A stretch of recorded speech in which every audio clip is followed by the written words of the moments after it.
noite, gente. Vocês me ouvem?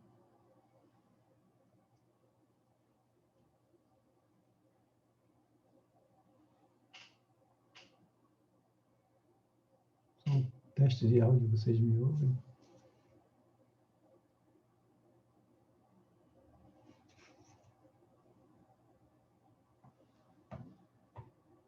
Ok. Então, hoje eu vou fazer a devolutiva da avaliação e já vou explicar como que vai ser o segundo trabalho, o trabalho do segundo bimestre. Vou explicar detalhadamente como vai ser, quais são os conteúdos e o material que eu vou disponibilizar também, tá? Então, das avaliações, eu considerei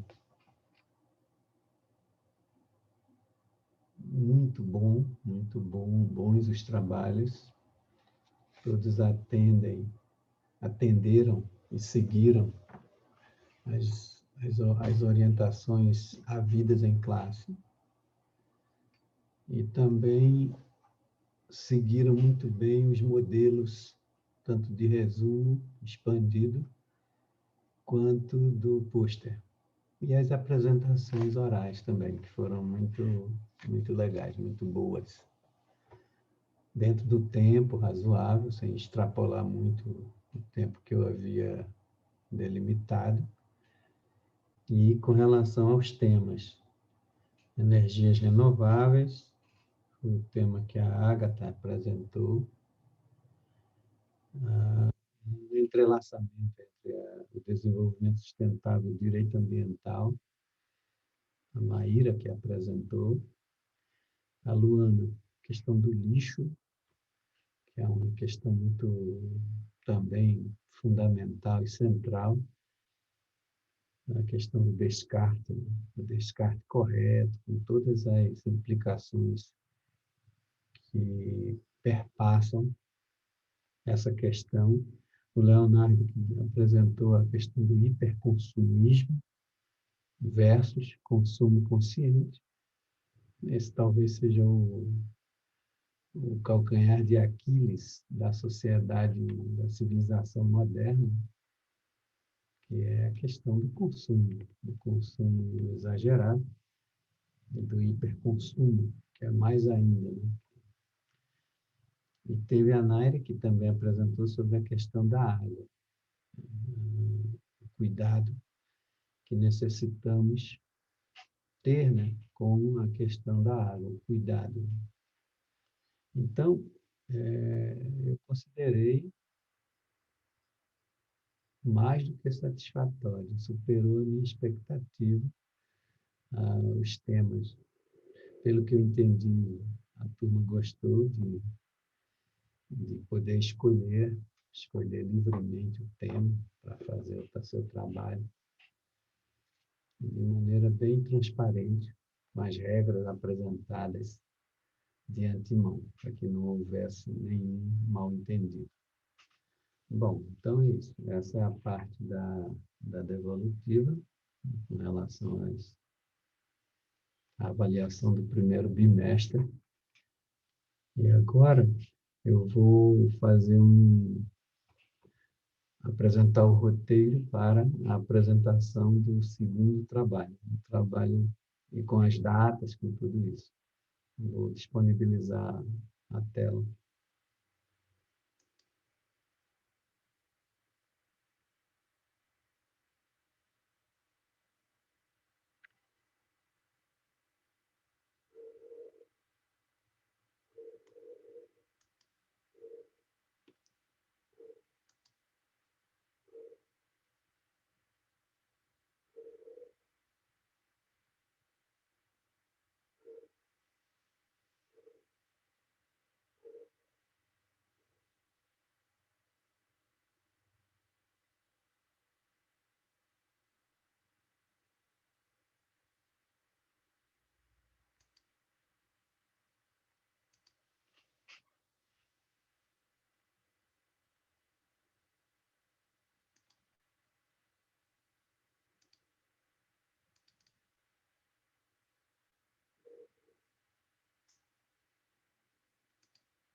Bom, para a segunda avaliação, a avaliação segundo as regras e orientações.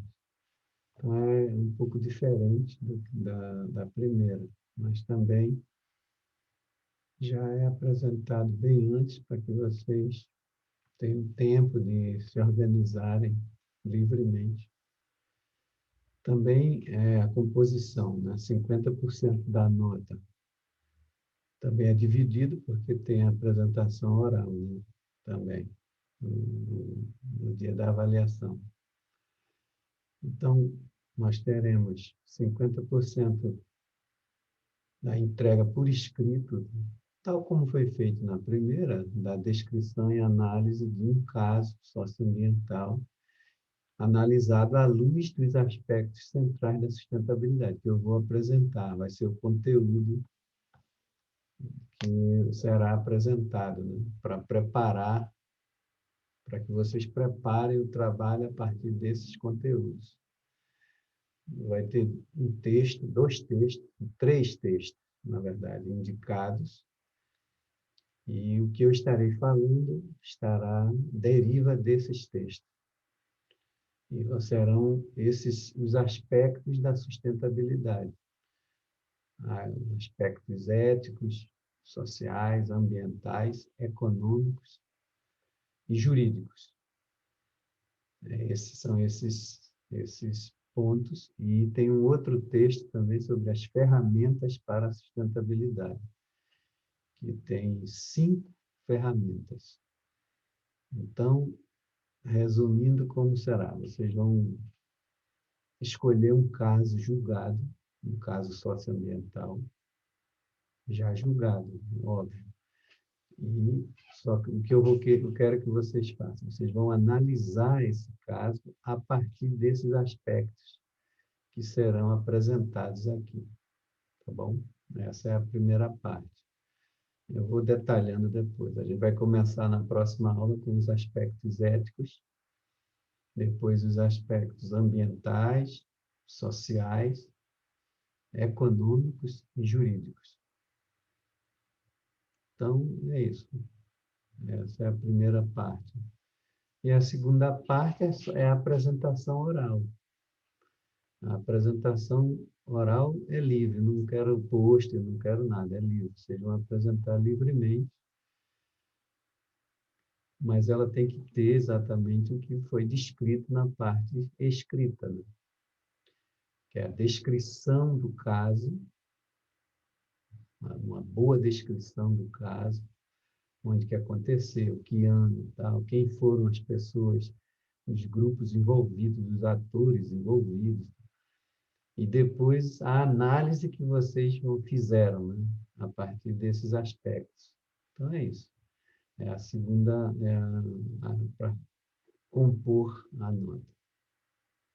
As datas. As datas, a segunda avaliação, né? Serão 2 datas, porque vai precisar de um tempo maior para a exposição. Então, eu imagino que cada um vai precisar de pelo menos de 15 a 20 minutos. Eu tenho que descrever o caso e depois fazer a análise detalhada de cada um, a partir dos aspectos. Então, eu vou dividir a turma. 3 vão apresentar no dia 15 e 2 vão apresentar no dia 22. Esse vai ser para vocês já se programarem, já sabem tudo, né? Quais são as regras e qual é a data de apresentação, tá bom? Bom, agora o detalhamento, deixa eu tirar isso daqui. O detalhamento, eu vou enviar também, vou deixar tudo lá mas é essa aqui. Olha, gente, aqui, na verdade, já é a avaliação. Eu vou deixar disponível lá no Live para vocês já terem acesso, né? Aqui está mais detalhado. As datas. Essa apresentação do dia 15 e 22 vai ser por ordem de chamada, tá? Os 3 primeiros da lista apresentam no dia 15 e os 2 últimos no dia 22. Então, assim, está bem detalhado aqui o roteiro. Escolha um caso julgado, descreva a descrição. O que é a descrição? Como eu já falei, são quem está envolvido, qual é o tema, né, do caso. Por exemplo, se for um caso da mineração, entendeu? Tem vários casos, muitos casos, por conta da agressividade da mineração. Então, mas tem outros casos também, né? Tem casos diversos, envolvendo o poder público, enfim, fica à vontade para é rápido, essa busca é rápida. Mas depois a análise, né, à luz dos aspectos éticos, ambientais, sociais, econômicos e jurídicos. Esses aspectos eu vou apresentá-los detalhadamente a partir dessa obra aqui, ó, do Juarez Freitas, Sustentabilidade, um direito ao futuro. São os capítulos 2 e capítulo 5. Capítulos 2 e 5. Nesses dois capítulos, tem todos esses elementos aqui que vocês vão precisar para fazer a análise do caso. Para analisar, né? Para descrição não, mas para análise, que é o que importa mais. E depois vai ser também, essa é a primeira análise. A segunda análise é à luz das 5 ferramentas para a sustentabilidade, que também vai ser apresentado, que é da obra de Meadows, Limites do Crescimento, 30 anos depois, que é um capítulo que eu vou disponibilizar também. Vou deixar, dá umas 15, acho que são 15 ou 20 páginas, né? Bem razoável, bem bom de ler, bem interessante também. Então é isso, tá bom, gente? Não tem muito segredo, tá? Você tem que se apropriar desses conteúdos para analisar o caso. E no final da análise que vocês fizerem, evidentemente, vocês podem se pronunciar, né? Dar a opinião de vocês, tá bom? A parte aqui é a avaliação e, de novo, meu endereço eletrônico está sempre disponível para qualquer dúvida, qualquer eventualidade.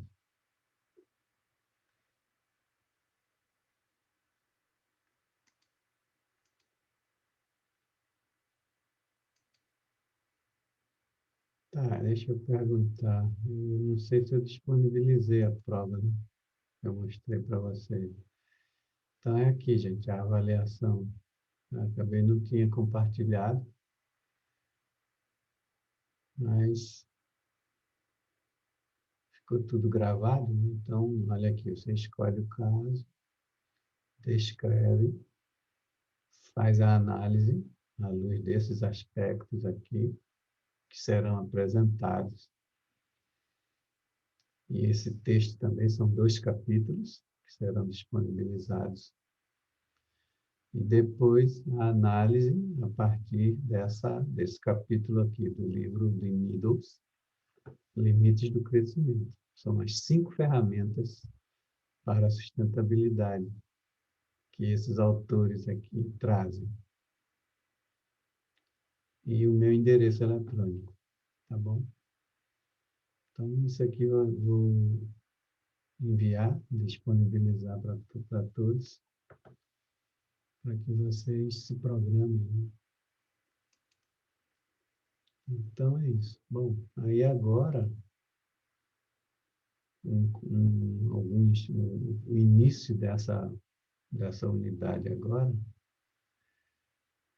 a gente vai, já vou começar a partir dessa obra do Juarez Freitas, que é o conceito que ele vai trazer de sustentabilidade, que a gente vai trabalhar.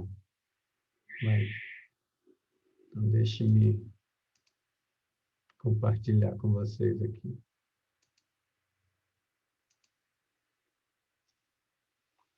Então, é essa obra, né? Essa obra aqui do Freitas. Na página 50 que ele traz o conceito, é um estudioso do campo jurídico, conhecido também pela contribuição que ele tem nessa área, né, no debate da sustentabilidade.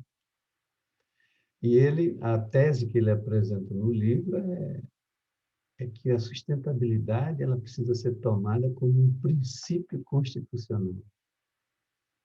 Isso é bem interessante porque isso reclama uma outra hermenêutica, né, para a própria Constituição, para os principais artigos essenciais e fundantes da Constituição. Então, vamos ver o que ele escreve. Princípio que determina, com eficácia direta e imediata, é a primeira questão importante, a responsabilidade não só do Estado, mas do Estado e da sociedade. Pela concretização, aí vem os adjetivos, né?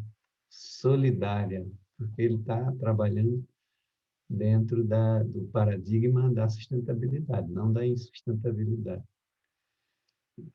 Pela concretização solidária do desenvolvimento material e imaterial. Esse aqui, imaterial, está associado às culturas, às formas simbólicas. Tudo isso foi muito importante para um novo entendimento, né, da própria Constituição, mas como que ele toma a sustentabilidade como esse fundamento. Aí vem os aspectos, que depois a gente vai trabalhar o aspecto social, sempre inclusivo, né? Esse é um ponto importante, durável e equânime, enfrentando, é óbvio, as desigualdades sociais, socioambientais, e por aí vai. Aí, o segundo aspecto, né, ambiental.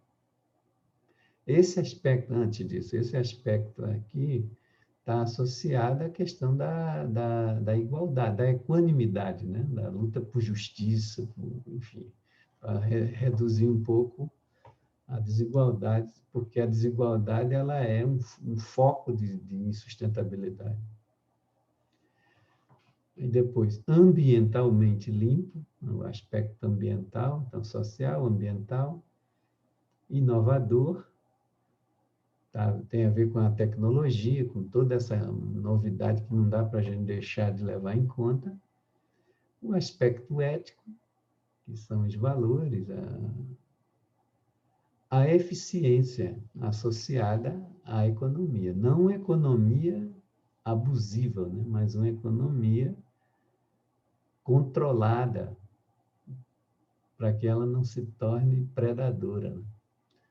Então, essa ideia da eficiência é nesse sentido. Por isso tem o artigo 170 da Constituição que que regulamenta isso. Porque se deixar a economia em si mesma, é óbvio que ela será abusiva, como a gente já demonstrou, no intuito de assegurar, preferencialmente de modo preventivo e precavido, no presente e no futuro, o direito ao bem-estar. Então, aqui, por isso que o nome do livro dele é Sustentabilidade, um direito ao futuro. Porque toda essa discussão, e que a gente já fez tudo isso no primeiro bimestre, a partir de uma perspectiva mais ampla, muito mais larga do que a discussão específica do direito, essa discussão, essa ideia aqui do futuro, do presente e do futuro, é que é uma discussão não só intrageracional. A sustentabilidade ela não se preocupa apenas com o presente. Ela tenta largar esse presente no sentido de um futuro, mas não é um futuro qualquer. É um futuro em que as pessoas de preferência todas, né? Para que elas tenham acesso a esses níveis de sustentabilidade. Que o cara tenha condição de aprender a somar, aprender a aritmética básica, para que ele tenha condição de ter o próprio sustento, né? Minimamente. Então, é isso que, recentemente, eu estava preparando essa aula, tomei contato com um filme no Netflix, o Diário do Pescador. O Diário do Pescador. É baseado na história de uma menina que queria muito. Era uma vila de pescadores e que ela não podia. E que nessa vila, o costume era que as mulheres, as crianças, as mulheres, na verdade, não deveriam ter formação, não deveriam estudar, porque era muito ruim, porque fazia com que as mulheres desrespeitassem os costumes, né, masculinos, patriarcais, aquela bobagem toda. E teve uma menina, essa mocinha, que estudava escondido, né? Então, os meninos, só a maioria da escola que tinha era dos meninos. E essa menina, mesmo ela sendo criada num ambiente desse, que desvalorizava muito a educação, né? A educação para as meninas, para as mulheres, ela ela tinha uma chama interior que era a curiosidade. A curiosidade é o que faz você estudar, né? É óbvio, se você não tem isso, você não vai estudar, não precisa estudar. Então, ela estudava escondido, porque o pai dela não deixava, e a comunidade toda era contrária a isso. Então, ela foi espancada pelo pai. Depois, o pai a obrigou a casar com 12 anos de idade. Na verdade, vendeu. O irmão dele vendeu a menina para um outro sujeito lá, que o cara a estuprava todos os dias. Mas ela não baixou a guarda, ela continuou estudando por conta, teve apoio da professora, e no final das contas ela conseguiu se formar. Ela aparece depois ela na formatura. Então, esse é um exemplo, por meio desse tipo de biografia, que a gente às vezes não valoriza, a gente tem acesso a tudo, né? E a gente não se dá conta que a gente tem muito recurso por meio do conhecimento, né? Que é a grande arma que se tem é isso. Ninguém vai tirar de você. Podiam matar a menina, mas não iam tirar dela essa chama, essa teimosia, porque ela queria aprender, ela queria estudar. Então, esse é um exemplo de alargamento do presente na direção do futuro, porque no estado no ambiente onde ela estava, onde ela nasceu, ela não teria oportunidade. Ela teria, sim, um presente muito precário, né? Com uma expectativa de vida muito curta, porque a violência contra a mulher hoje, na sociedade nossa, é grande, imaginem, nesses ambientes. Então, esse é um exemplo de o que é que esses autores eles falam sobre a sustentabilidade desse aspecto social, que é o aspecto educacional. Uma comunidade, um povo educado, evidentemente, não se deixa enganar com facilidade. Não é uma pessoa educada, não é ingênua, porque ela tem a capacidade de discernir, de separar, de analisar por si mesma a situação do mundo, né? Tomar decisões sempre mais ponderadas do que uma pessoa que não tem o desenvolvimento sináptico, cerebral, cognitivo. Então, isso é uma possibilidade de alargamento do presente. Tanto é que depois ela volta para a comunidade e vai ajudar as pessoas, as mulheres em particular, né? Óbvio, são sempre as mais atacadas, né? No mundo patriarcal. Então, veja, o princípio de sustentabilidade, gente, ele não lida apenas com a questão do ambiente biofísico, como às vezes as pessoas têm essa visão muito rasa, né? Muito aligeirada. A sustentabilidade ela é muito mais ampla. E é isso que esse livro do Freitas e de outros, eu já apresentei alguns, mas esse é bom porque ele vem a partir do direito, do campo jurídico. E todos esses elementos aqui, todos eles estão ancorados na Constituição. Tá? O aspecto ético, por exemplo, que a gente vai tratar na próxima aula, ele deriva diretamente do artigo 1º, que fala da dignidade da pessoa humana. Então, com a sustentabilidade, a gente amplia esse aspecto da dimensão apenas antropocêntrica, que é humana, né, para uma dignidade da vida, com toda a sua diversidade, com toda a sua grandeza e complexidade. Então, não se trata, a sustentabilidade ela vai reclamar uma ética muito mais ampla do que uma ética apenas antropocêntrica. Entendeu? Então, a gente vai tendo então, o artigo 1º, no aspectos sociais, já nos artigos 3, 3º e 6º da Constituição, claramente já trazem esses aspectos sociais da sustentabilidade. O artigo 170, como eu falei já, e vamos falar mais, a questão dessa eficiência, né? Mas é uma eficiência sempre controlada por esses outros aspectos, e principalmente o marco normativo, para que a economia não se apresente como um predador das outras dimensões da vida associativa e ambiental no aspecto biofísico. E o ambiental, que é o artigo 225 da Constituição. Tem os aspectos culturais, né? Artigo 215. Enfim, toda essa discussão que ele traz, ela não é uma invenção, uma maluquice do autor.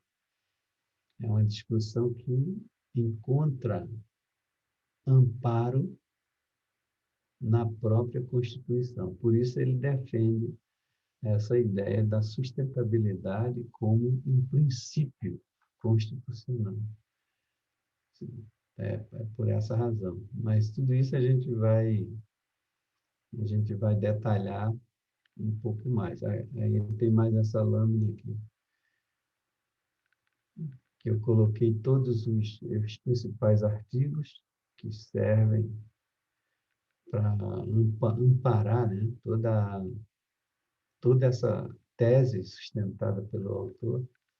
Artigo 1º, 3º e o 6º, 170, 225, e tem mais os outros aqui que são mais acessórios, mas os principais são esses.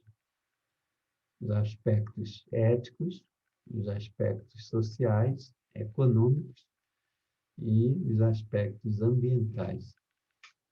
Tá? Então, é preciso compreender a sustentabilidade nessa perspectiva, tá, gente? Não dá para confundir sustentabilidade só com o aspecto ambiental estrito sensu.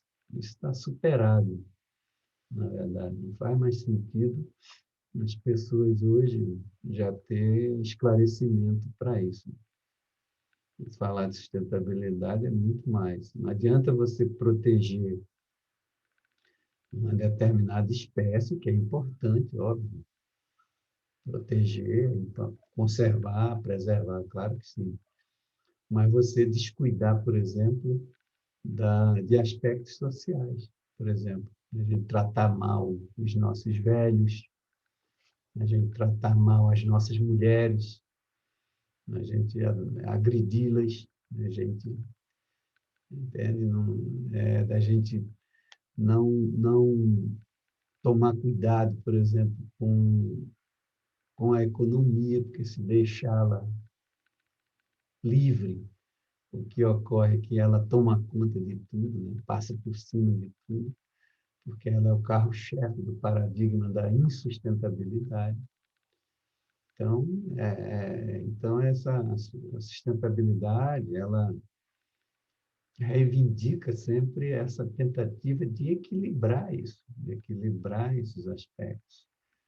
Por isso que é muito mais difícil da gente colocar isso em prática, porque significa como que a gente vai continuar produzindo riquezas, que é fundamental, mas produzir riqueza que consiga ser distribuída, que a população tenha condição de ter acesso, que a gente consiga distribuir aí o aspecto jurídico da sustentabilidade, que a gente consiga possibilitar acesso à justiça, não só para quem tem dinheiro, para quem pode pagar, mas entende? Isso é sustentabilidade, é o aspecto, é o cimento da sustentabilidade, que é o aspecto jurídico, que amarra tudo isso.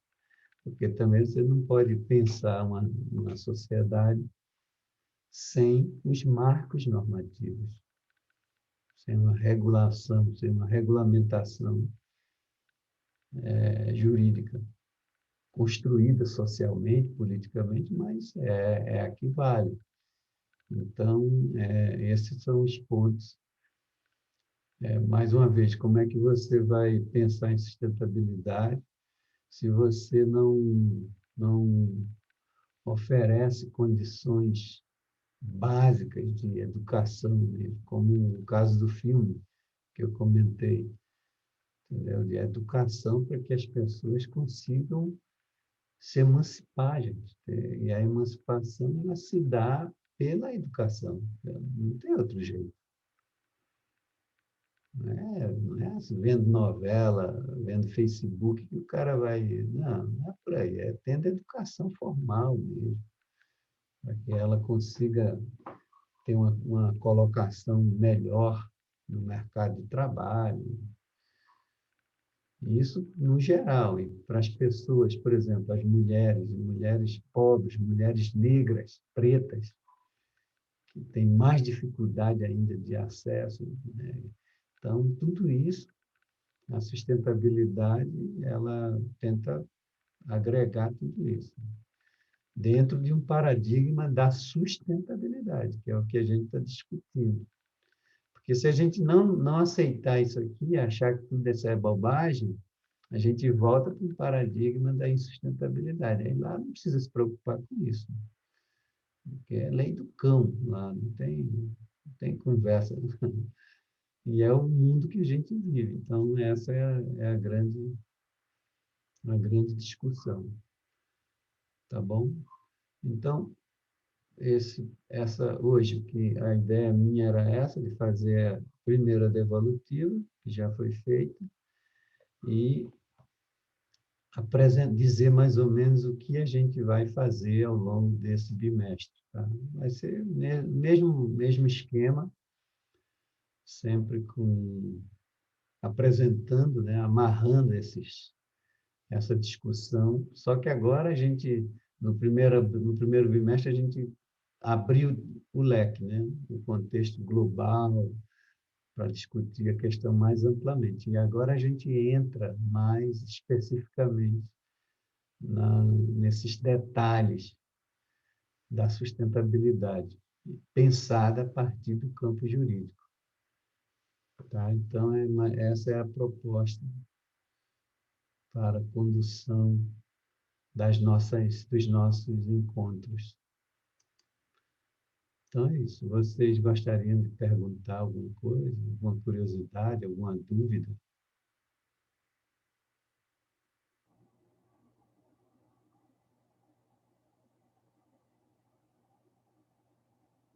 Pode falar, gente. Não tenha, não tenha receio.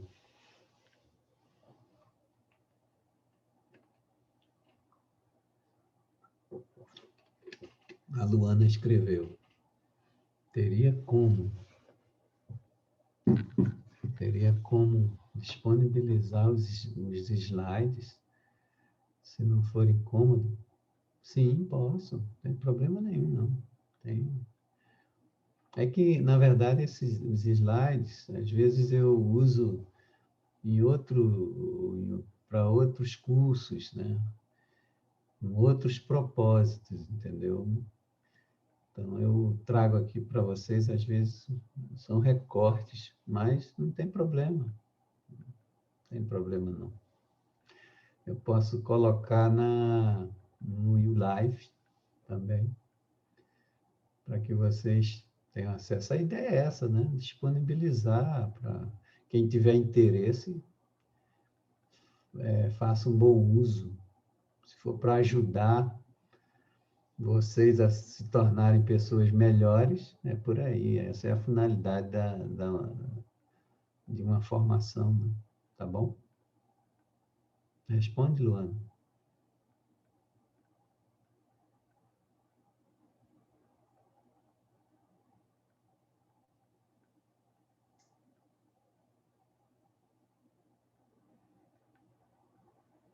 Então, se vocês não têm dúvidas, perguntas nem nada, a gente pode encerrar.